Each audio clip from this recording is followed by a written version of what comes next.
Здравствуйте. На телеканале «Новый век» программа «Вызов 112» в студии Эльвира Фазлиева. И сегодня мы покажем последствия страшной аварии в Высокогорском районе. Я вызвал скорую. «Ладу» после столкновения с иномаркой разорвало на части.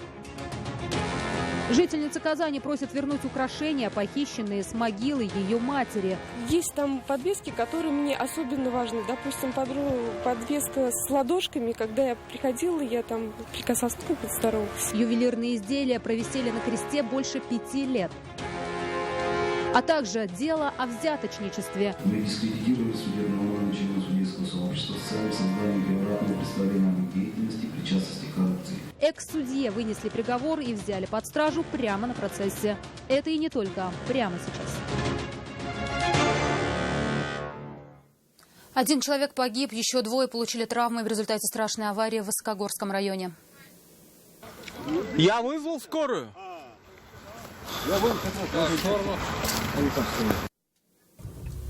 В 15:30 на 46-м километре трассы Казань-Малмыж 31-летний водитель «Лады» 14-й модели, по предварительным данным, выехал на полосу встречного движения и там лоб в лоб столкнулся с «Тойотой Камри». Удар был таким, что отечественный автомобиль в буквальном смысле разорвало на куски. Водитель «Лады» скончался на месте, водитель и пассажир «Тойоты» были госпитализированы. Женщину с 5-летней девочкой сбил водитель «Рено» прямо на пешеходном переходе на улице Гаврилова. Это уже второй наезд на людей за несколько дней на этом самом месте. Напомним, 9 октября 4-летнего мальчика вместе с его бабушкой и дедушкой здесь же сбил 22-летний водитель «Мерседеса». Ребенок тогда скончался в карете скорой помощи. Алия Хайруддинова пыталась найти причины. Лежачих надо этих ментов. Хотя бы, чтобы принудительное ограничение скорости движения. Охранники стоянки неподалеку от дома номер 42 по улице Гаврилова уже второй раз за неделю становятся очевидцами наездов автомобилей на людей на этом пешеходном переходе. 9 октября здесь водитель «Мерседеса» сбил 4-летнего мальчика вместе с его бабушкой и дедушкой. Для ребенка тот день стал последним в жизни. В этот раз под колеса «Рено Логан» попала 5-летняя девочка с 38-летней женщиной. 46-летний водитель иномарки вину признал. Машина сюда поворачивала, так, как бы тормозить стал джип. А я оттуда, считай, ехал. Но я сюда влево шел, а считай, пары часов светили, я только вот уже, пешеход уже проехал, вот там вот.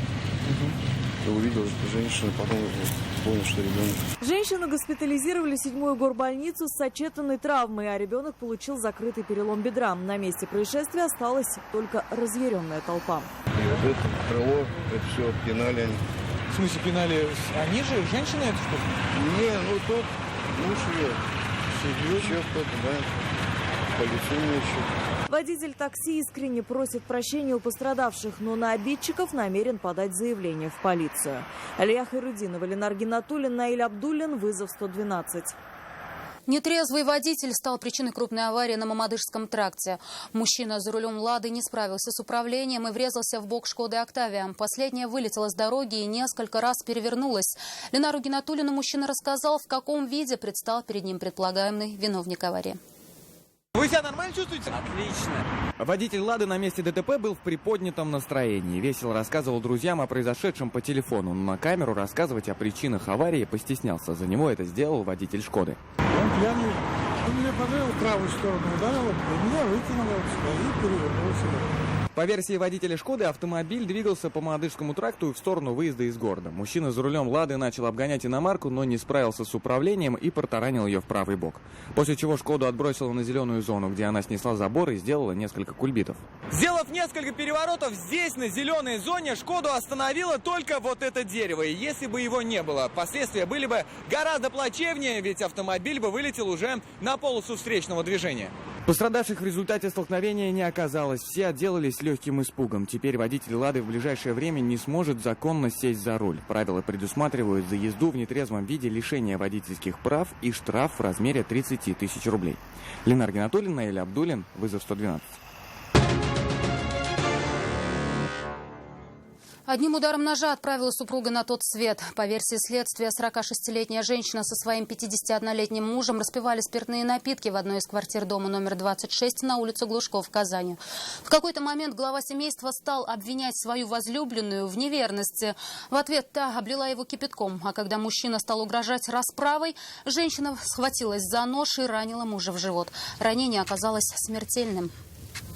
После совершения убийства женщина вызвала по телефону сотрудников экстренных служб. Следственным органом Следственного комитета Российской Федерации по Республике Татарстан ей предъявлено обвинение в совершении убийства. Своей вины она не признала. Судом по ходатайству следствия в отношении обвиняемой избрано меры пресечения в виде заключения под стражу. Ювелирные изделия, украденные с могилы матери, просят вернуть за вознаграждение жительницы Казани. Женщина уверена, такие украшения радости никому не принесут. Она повесила их на могильном кресте больше 5 лет назад. Это были своего рода подарки ее самому близкому человеку. Бижутерию приносить не стала бы, но однажды они исчезли. Тем, что творится сейчас в душе, она поделилась с Нафисой Минязовой. Обычно живые воруют у мертвецов цветы, венки, оградки, порой даже памятники, чтобы затем перепродать их. И, видимо, тот день, когда злоумышленник нашел на кладбище ювелирное украшение, показался для него весьма удачным, и он решил покуситься на святое. У меня, в принципе, в моем сознании не укладывается, как можно взять что-то с чужой могилы. Пропажу дорогих в моральном и финансовом плане вещей женщина обнаружила случайно. Рассказывает, могилу матери навещает часто. Это самый дорогой для нее человек. С пустыми руками не приходила. Когда шла с цветами, когда с украшениями. Ювелирными, не бижутерией. Для человека, давшего жизнь, не жалко ничего. Вешала их на могильный крест. Так на протяжении 5 лет. 10 дней назад сперва не нашла бутылочку с лампадным маслом, стоявшую рядом с могилой, а затем, подняв глаза, поняла, что нет и украшений. Каждая подвеска, она не была просто формально подвеской. Меня в полиции спрашивают, ну, не навешали бы бижутерию. Ну, что значит бижутерия? Подарок, это должен быть от чистого сердца искренне. И каждая подвеска что-то значит. Есть там подвески, которые мне особенно важны. Допустим, подвеска с ладошками. Когда я приходила, я там прикасалась, ну, как бы здоровалась. Иногда там уходила, прикасалась, там, говорила до свидания.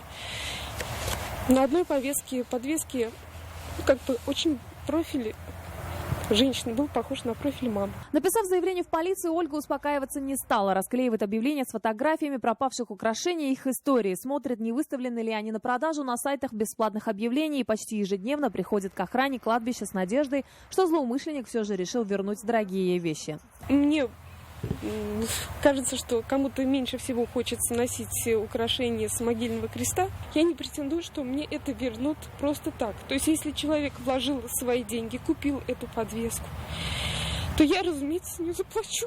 Женщина едва сдерживает слезы. С могилы унесли все, что представляло хоть какую-либо финансовую ценность. Оставили лишь бумажные иконки. Она надеется, что сможет достучаться до злоумышленника, ведь для нее все украденное цены не имело. Нафиса Минязова, Наиль Абдулин, вызов 112. Экс-судье Кировского мирового суда 35-летней Эльмире Зиганшиной сегодня в Верховном суде Татарстана вынесли приговор.